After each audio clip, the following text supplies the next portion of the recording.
नमस्कार दोस्तों, आप देखना शुरू कर चुके हैं समस्तीपुर नाव। मैं हूं नवनीत कुमार। जी हाँ, मैं आपको एक ऐसी कहानी बताने वाला हूं जिसे सुनकर आप भी हैरान रह जाएंगे।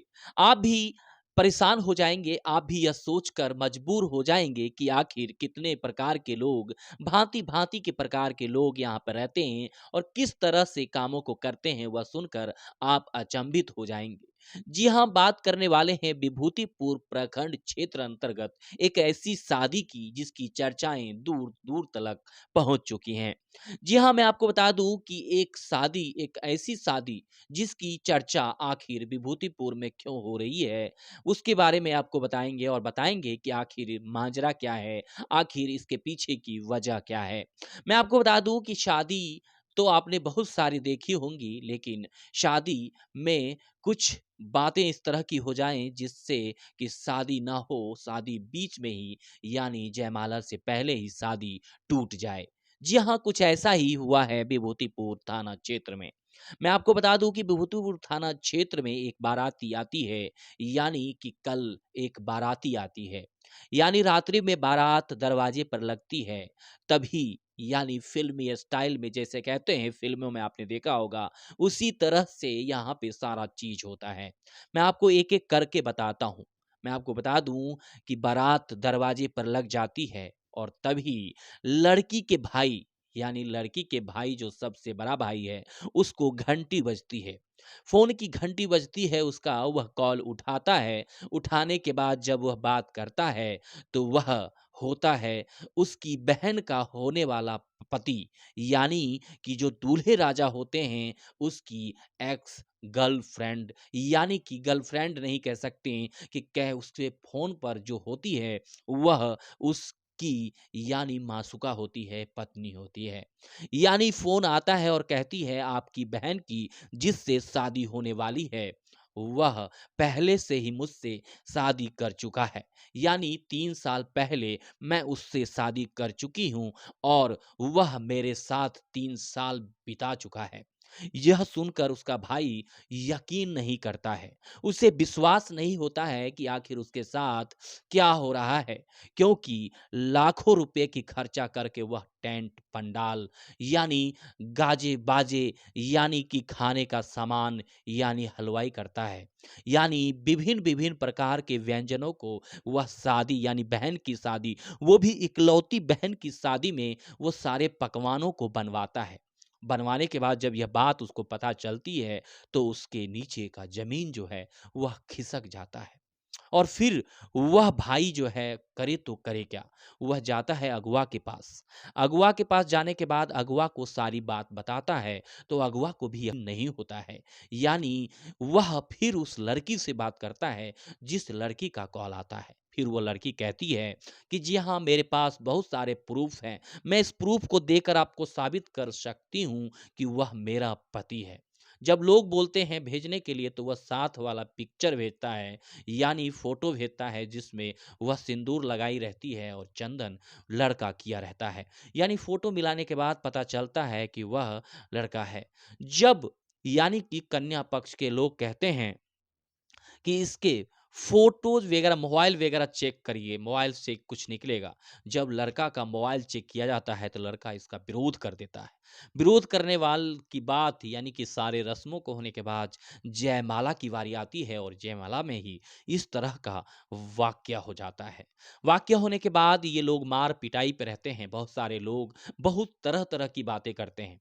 कोई कहता है छोड़ दो, कोई कहता है मार दो, कोई कहता है मारो। इसी तरह से वहाँ पे बहुत सारे लोग ग्रामीण इकट्ठा हो जाते हैं। बारात वगैरह सारा आ जाता है। बारात में आए हुए गाड़ियों को लोग जाने नहीं देते हैं, गाड़ियों को रोक लिया जाता है। रोकने के बाद जब गाड़ियाँ सारी रुक जाती हैं, लोग तरह-तरह की बातें करते रहते हैं। उसी में डिसीजन आता है कि यानी कि इस लड़के से शादी नहीं करके इसके छोटे भाई से शादी कर दी जाए। जब छोटे भाई के पास जाया जाता है कि हाँ, चलो विकल्प के तौर पर बड़े भाई से शादी नहीं करेंगे क्योंकि उसका किसी और से चक्कर चल रहा है। तो ऐसा करते हैं छोटी लड़की से यानी छोटे लड़के से इसकी शादी करवा देते हैं। जब छोटे लड़के को तैयार किया जाता है, जब वह जयमाला के स्टेज पे वह सारा वस्त्र पहनकर यानी बारात वाला जितना भी लड़का का वस्त्र होता है वह पहनकर जब स्टेज पर चढ़ता है, तो चढ़ने के बाद उसको यानी देखते हैं लोग कि मुँह से वास मार रहा है, यानी उसने शराब पी रखी है। शराब पीने के बाद जब वो लोग कहते हैं कि नहीं इस परिवार में अब मुझे शादी ही नहीं करनी है, यानी लड़का यानी लड़की का जो भाई है वह कहता है, यानी पूरे लोग जो हैं पूरे लोग इस पर उतारू हो जाते हैं कि शादी अब इस परिवार से नहीं करना है। तो बाद में मारने ऊपर उतर जाते हैं, लेकिन किसी तरह ग्रामीणों के द्वारा थोड़-थाम करने के बाद मार-पिटाई नहीं होती है और 4 बजे तक किसी तरह थोड़-थाम किया जाता है और बोला जाता है कि जितना खर्चा लगा है वो सारे के सारे खर्चा इसको दिया जाए, जिससे कि ये खर्चा देगा तभी इसे जाने देंगे। तब क्या करते हैं, तब जाकर यानी कि वर पक्ष से आए हुए यानी लड़का का भाई, लड़का का पिताजी और लड़का को जो है एक और ले जाते हैं, यानी कोई पीट ना दे, कोई मार ना दे, इसलिए उसे अलग कमरे में रखा जाता है।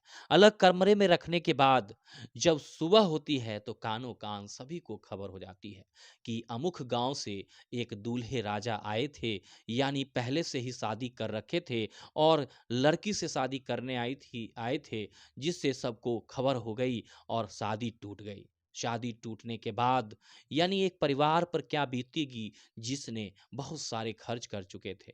तो सारा डिसीजन होने के बाद यानी जो रकम खर्च हुआ था यानी कन्या पक्ष की ओर से वह तय तमन्ना हो जाता है। तय तमन्ना के बाद हो जाता है कि यह रकम दिया जाएगा, इसके बाद सारे गाड़ी जितने भी आए थे 15 से 20 गाड़ी उस सभी को छोड़ दिया जाएगा, यानी लड़का को भी छोड़ दिया जाएगा। ये सारे तय तमन्ना होने के बाद यानी सभी को यानी रखा जाता है। रखने के बाद जब कुछ नहीं होता है, ग्रामीण भी उसमें जुटते हैं, बहुत सारे लोग आते हैं, यानी ड्राइवर वगैरह जिसका गाड़ी यानी रखा गया था, यानी कि गाड़ी का जो मालिक था, उन सबों को कानो-कान खबर मिलता है। तो जितने भी प्रतिनिधि होते हैं, सभी प्रतिनिधियों को कॉल किया जाता है कि अमुक यानी गाँव में शादी हो रही थी, शादी में जितने भी गाड़ियाँ गई थी, सभी गाड़ी को रख लिया गया। दूल्हा पहले से शादीशुदा था, इसीलिए लोगों में आक्रोश था, लोग जो है उसे शादी नहीं करना चाह रहे हैं। ये सारी बातें धीरे-धीरे पूरे फैल जाती है। फैलने के बाद तय तमन्ना के मुताबिक कुछ भी नहीं होता है। यानी फिर से ग्रामीण लोग जाते हैं और कहते हैं कि किसी तरह से इसको यानी जो पेमेंट निर्धारित की गई थी, जो रकम निर्धारित की गई उस रकम को घटाया जाए। लेकिन यानी कि कन्या पक्ष इस बात पर सहमत नहीं था, बात मानने को तैयार ना था। लेकिन बाद में हुआ क्या? यहाँ से कुछ लोग पैसे के इंतज़ाम करने के लिए गए अपने गाँव। यानी अपने गाँव जाने के बाद फिर उस लड़की से बात की गई। बात करने के बाद वह लड़की जस्ट मुकर जाती है। कहती है कि उस लड़के के साथ मेरा कोई संबंध नहीं है। वह लड़का निर्दोष है, उससे हमारा कोई नाता नहीं है। उसका एक दुश्मन था, उसने हमें बताया कि तुम्हें कॉल करना है और इस तरह से करना है। उसने मुझे पैसे दिए, पैसे की बदौलत मैंने उसकी शादी तुड़वा दी। यानी कि एक शादी को इस तरह से तुड़वा दिया जाता है, बाद में पता नहीं चलता है। तरह-तरह की बातें होने लगती है, लोग कहते हैं यहाँ से जो लोग गए होंगे, उस लड़की को खरीद लिया होगा, उसको बहका लिया होगा, उसको किस तरह से कर दिया गया होगा।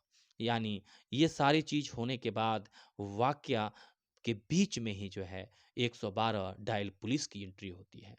पुलिस की एंट्री के बाद पुलिस मतलब लोगों को समझाने-बुझाने के बाद जो है, जो तय तमन्ना होती है, उस तय तमन्ना के हिसाब से सारा काम होता है। यानी दोस्तों, देख सकते हैं किस तरह से आजकल शादियाँ हो रही हैं। शादियों में लोग पहले से अवगत नहीं रहते हैं, लेकिन बाद में उन्हें इस तरह का नतीजा भुगतना पड़ता है। उन्हें बेइज्जती फ़ील करनी होती है, महसूस करना होता है, क्योंकि बेटी की शादी जो होती है बहुत ही तय तमन्ना के साथ होती है, बहुत ज़ोर-शोर से करनी होती है और बाप की पगड़ी का भी बड़ा ही इस्तेमाल होता है। बड़े यानी कदम जो हैं फूँक-फूँक कर रखना पड़ता है। यह कहानी सुनकर आपके दिल दहल गए होंगे, एक बाप, एक भाई यानी रिश्तेदारों पर क्या बीती होगी जब ये शादी टूटी होंगी। यानी आप देख चुके हैं, यह कहानी सच्ची कहानियों पे आधारित है जिसे मैंने आपके सामने व्यक्त किया है। यह विभूतिपुर प्रखंड क्षेत्र अंतर्गत एक गांव की कहानी है जिसे सुनकर आप भी हैरान हो जाएंगे कि किस तरह से अनोखी शादी जो होने वाली थी वह टूट चुकी है। धन्यवाद।